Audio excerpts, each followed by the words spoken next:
Sammy here. Hope you're excited for Echo 2022. I just wanted to talk you through a few basics, make sure everyone can still do these or remember how to do them, since they'll come up in our routine quite a bit.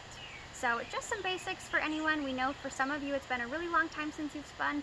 Some of you just graduated, so just wanted to make sure we're all on the same page with some of our basic moves.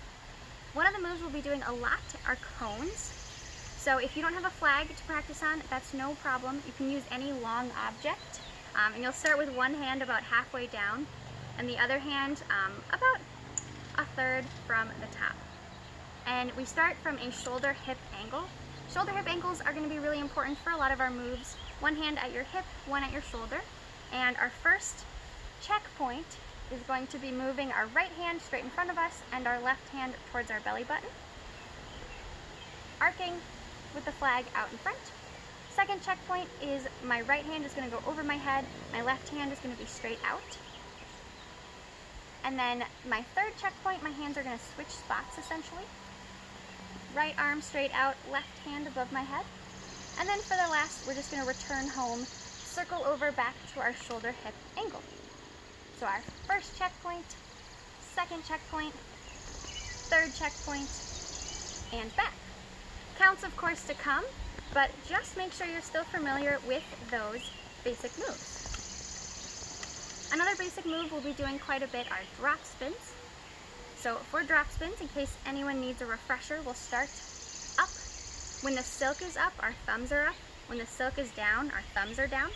So we'll start thumbs up, and then we'll put the silk down, grab the other hand with the left hand, thumbs down, into the silk, and then rotate back up. My thumbs up, grab with my right hand, thumb up, and back down.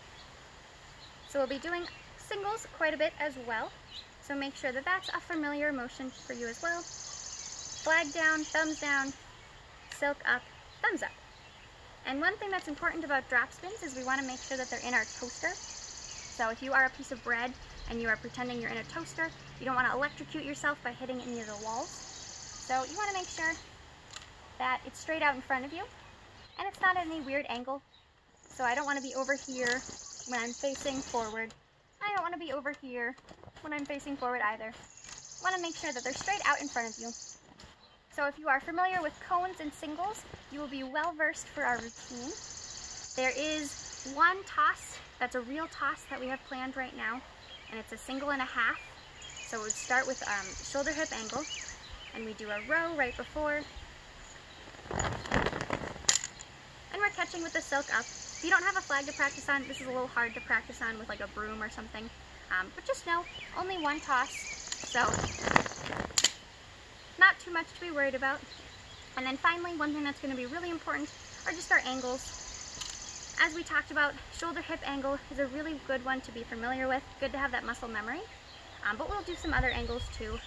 A lot of flats, so verify you have kind of the muscle memory, what it feels like to have your hands parallel to each other. Some up angles, also shoulder hip. Some different angles for you. Just get used to kind of flats and then shoulder hip angles. So with cones, drop spins, angles, and that one toss, you should be well versed to have the basics. Of course, we'll have some flourishes in the routine too, so make sure you come with your wrists flexible and ready to twist a little. But with all of that, you will be well set up, and you can check out our other video for the actual routine once you've got the basics down.